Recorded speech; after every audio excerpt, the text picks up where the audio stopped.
Hi, everybody. This is Sandy Shellis, and I want to talk about today. So let's build a bit of an audience, and we're going to go over some things about being complicit. And really, what has been our role, at least in the United States, that led us to this situation that we find ourselves in with the with the Standing Rock Sioux and the pipeline that they're fighting, and rightfully so. You know, I've been thinking a lot about it, and we all take it for granted. We go to the gas station, we gas up, we go places, especially people that live in rural communities like me. We don't have any mass transit, so we actually have to we have to do that, right?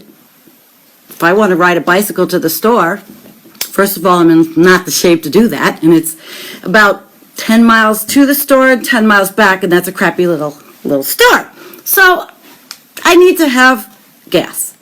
Now, where I live, there is no natural gas. We don't have any pipelines. We have nothing. So I heat my house with wood, and we do get deliveries of propane, which we're trying to keep to a minimum. And our electric is really cheap because of the way that the small town that I live in has a landfill, the way that they're using, which is not so great, methane gas, burning it supposedly cleanly, which I don't believe for a minute. And then that goes into the grid, and then we get our electricity back pretty cheap. So we have a couple of electric heaters we use, and brought in the firewood today, and it's from our own property. We cut it. Sometimes we buy when we don't have seasoned, but we do that. But I have a pickup truck. My husband has a pickup truck. We have to use gasoline. And, of course, we've been using gasoline forever. And then I was thinking, are we complicit?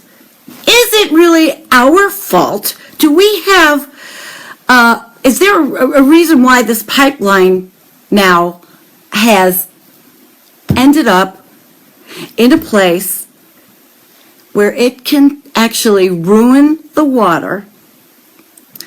And they're talking about 10 million people, potentially, but also take away the ability for the Sioux to have clean water for their families for the foreseeable future. And a couple of weeks ago, I did a stream on this same issue, but I went into the financial ramifications. And I don't know who watched it, but I had learned about, and I communicated about the Energy Transfer Partners and the Dakota Access Pipeline, Energy Transfer Equity, the money involved, the companies involved, the gas stations involved.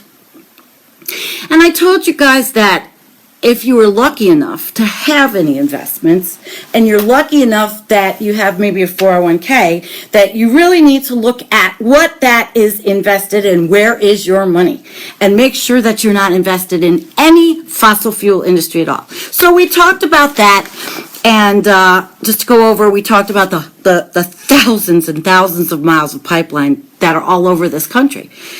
And here's where I'm thinking, are we complicit? Think about this. And I'm guilty of this. I lived in a few different places, and I don't know if I've paid attention to where pipelines have been put in. I go to the gas station, I think, well, maybe they have holding tanks. But really, did I put much thought into it? Did you? Has this pipeline issue awakened us to the fact that we are a country full of pipelines and that we really are complicit, and it is basically our fault that this pipeline could be going through sacred territory and possibly, again, ruin land for these people? Yes, we are. We are complicit. I'm not going to yell at everybody. I'm not going to be mad. I'm just saying, wake up, we're complicit. It's to the point where perhaps we now need to think about who we get gas from, because ultimately those pipelines go to several fossil fuel companies. And I have a list. I mean, there's Sunoco is the big one. Sunoco, Phillips 66. Then there's another one called Marathon Gas, and there's one Speedway and Jet.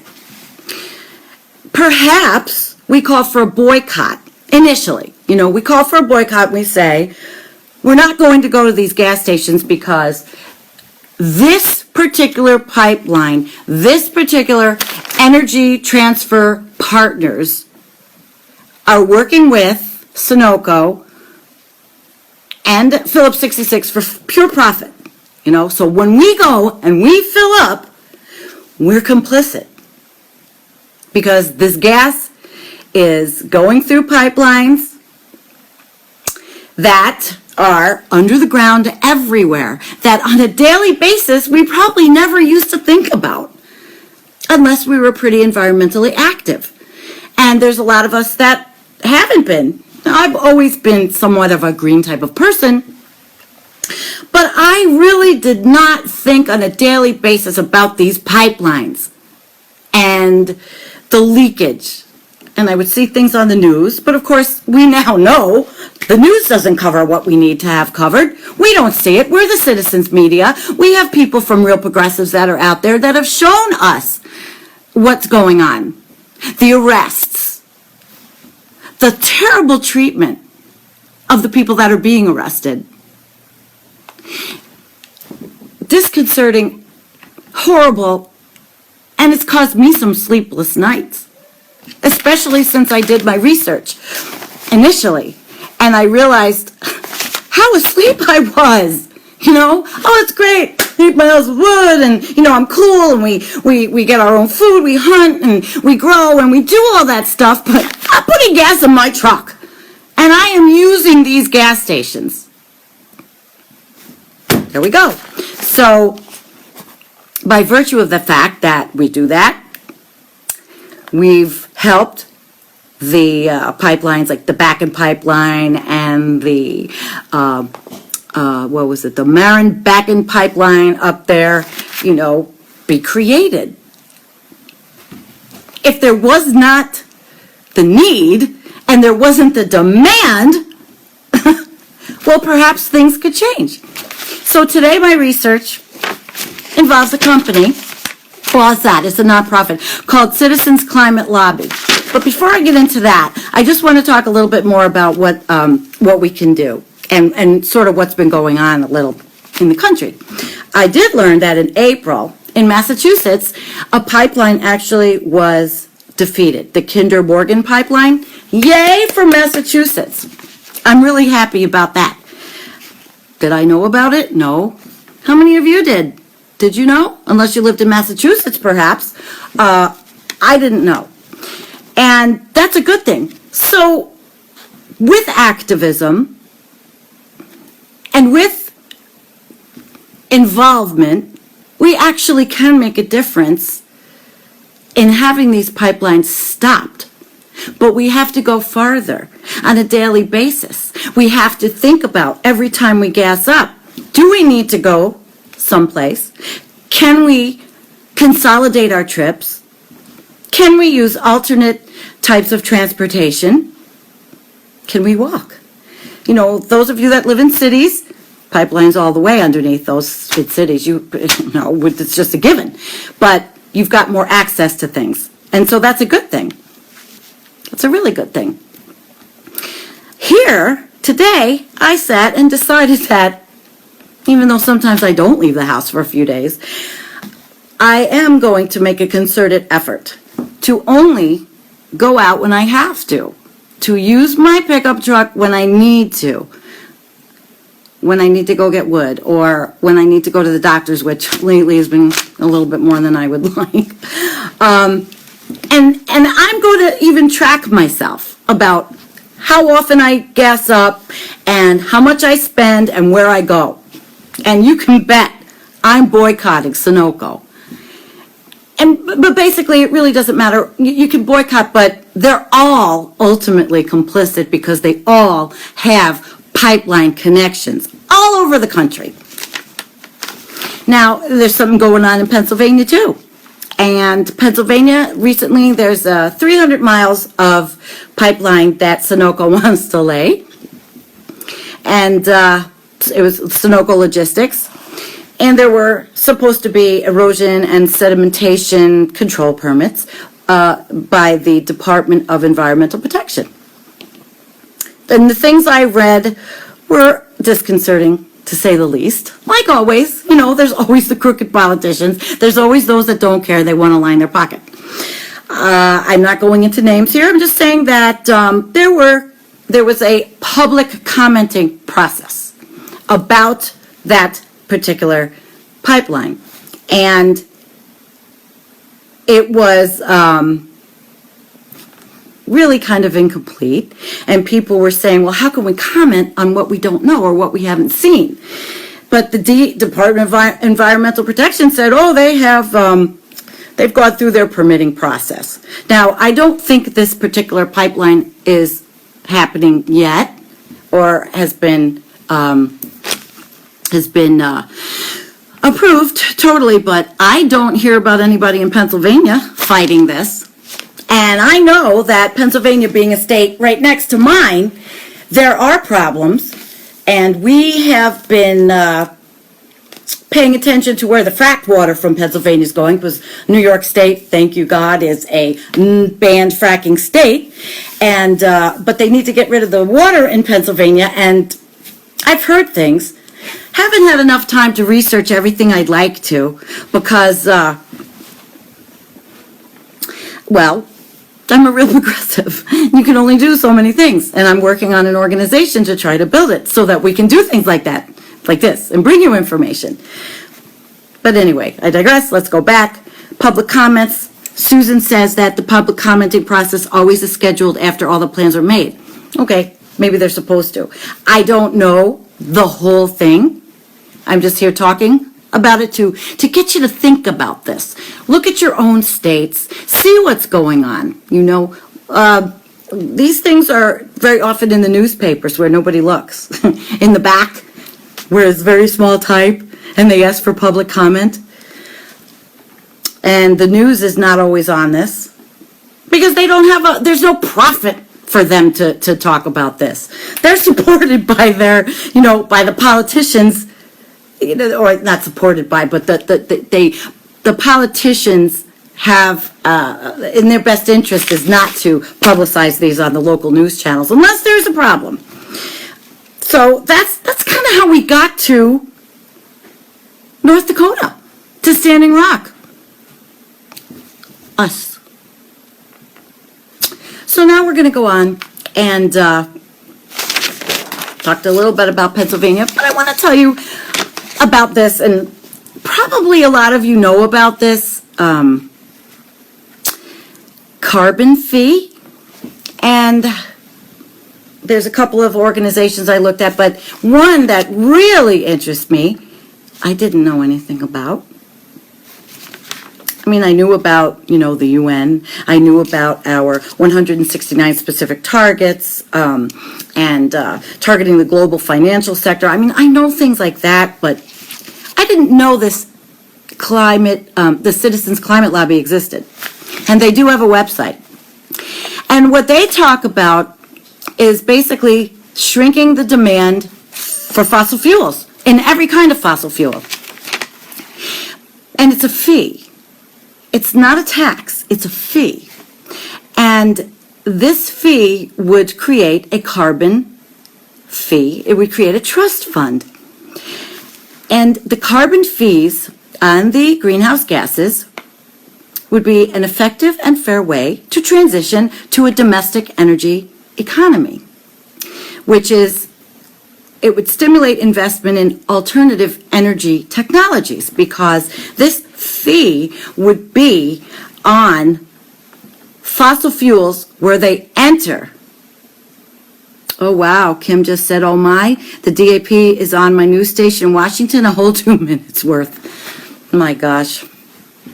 Well, at least people are telling me what's going on. I just want to talk about this. And I don't want to take a long time, because I really want all of you out there to go to their website and learn about this if you don't know about it.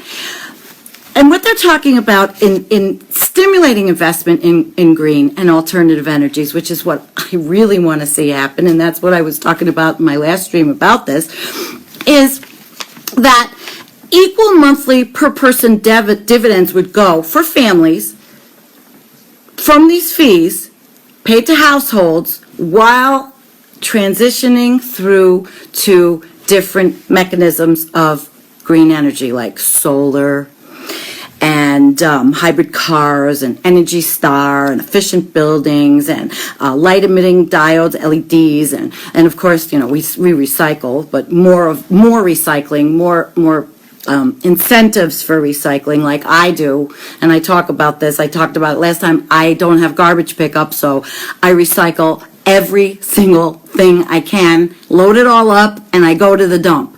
And I literally bring everything to the dump with my garbage, but I don't have a lot of garbage because of my recycling efforts. And I do put everything outside to compost so that we make soil for the garden.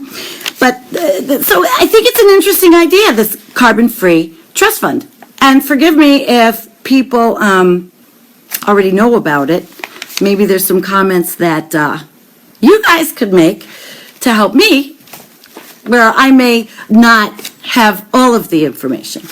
So where fossil fuels enter the economy is where they're going to, they propose that the Treasury Department collects this fee and that they monitor this, and it would be something that would actually sounds to me like it could really help us to transfer, because every year the fee to these fossil fuel producing piglets out there would go up. Therefore, the thought is that it would incentivize them to go into green energy producing instead of hawking natural gas and more fossil fuels. And they talk about that this is working nonpartisan, and so far they've got chapters in a lot of congressional districts, and they have chapters all over the world. I didn't even know this. And I'll tell you what, I'm really looking into this. Oh, hi, Donald. It's okay, you're late. But you're here, and that's really cool. Oh, my friends. And I really love you all, I have to tell you.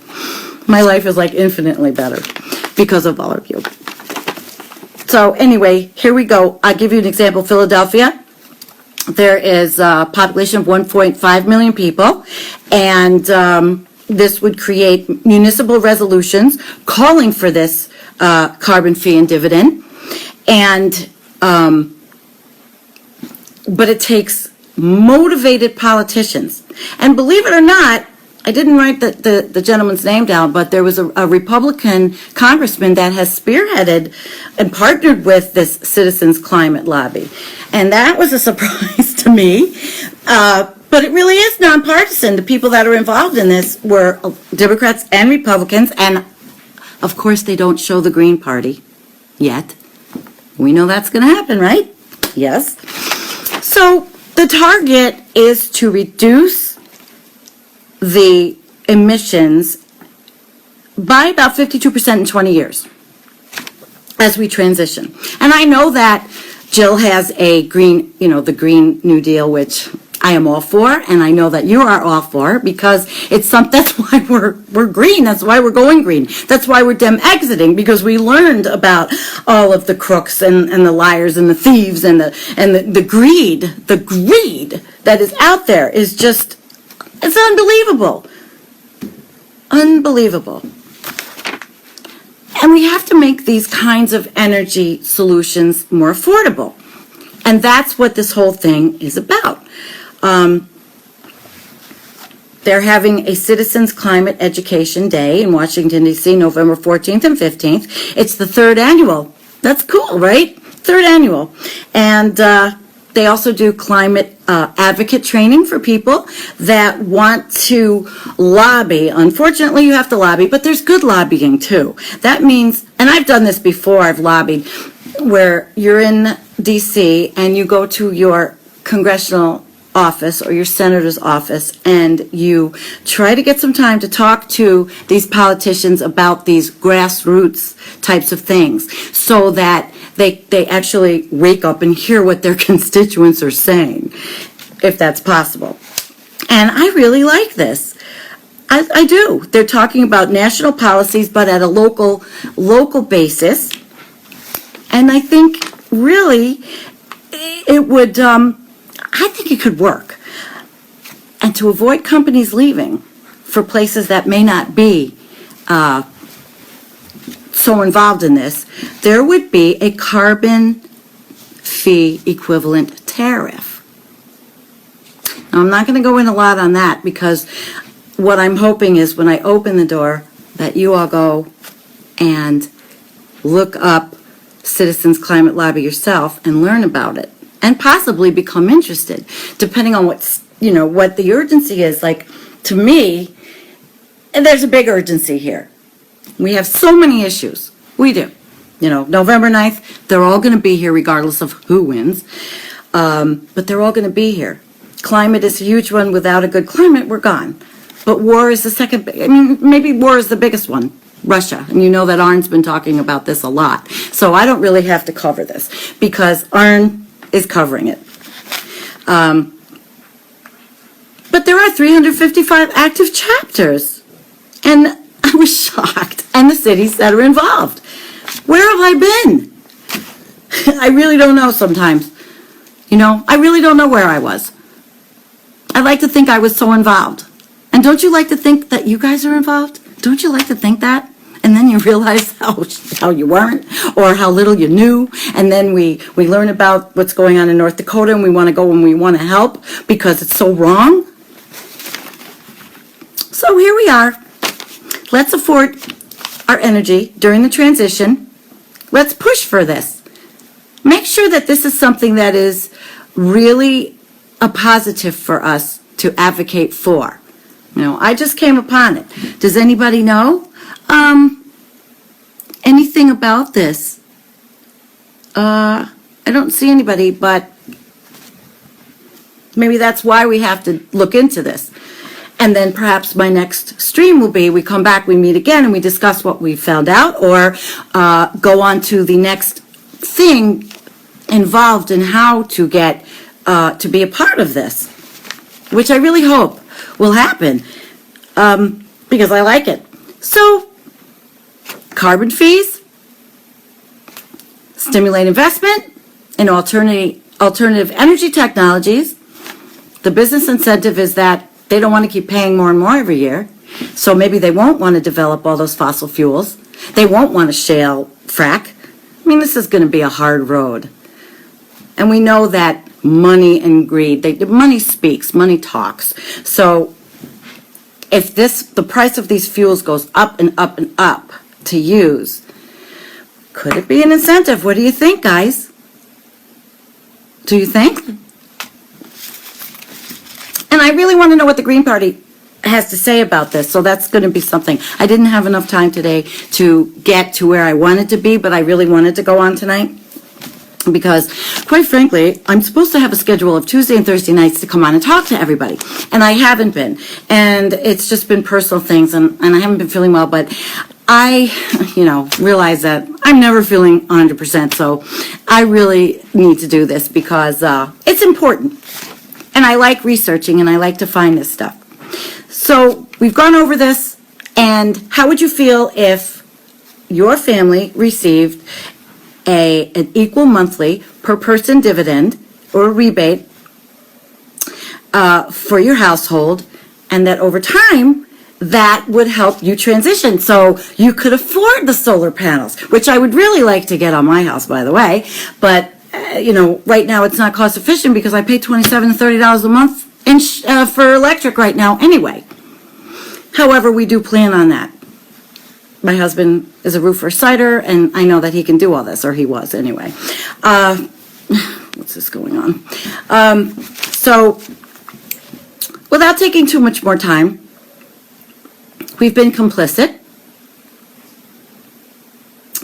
We all have some responsibility in where we've gone and why that pipeline is stalled and why we don't want it in North Dakota, and why Colorado. Oh my gosh. Last night when I was looking up and I was researching, I found a video on Mark Ruffalo's page of a woman who lives in Colorado whose land has been decimated by the fracking wells. I mean, doesn't have to do with the pipelines, but she has to take a huge water tank, and she goes and she has to pay for her water to come back, and she reuses water, she recycles water because the water has been polluted and it's disgusting, and I never even realized Colorado was that bad.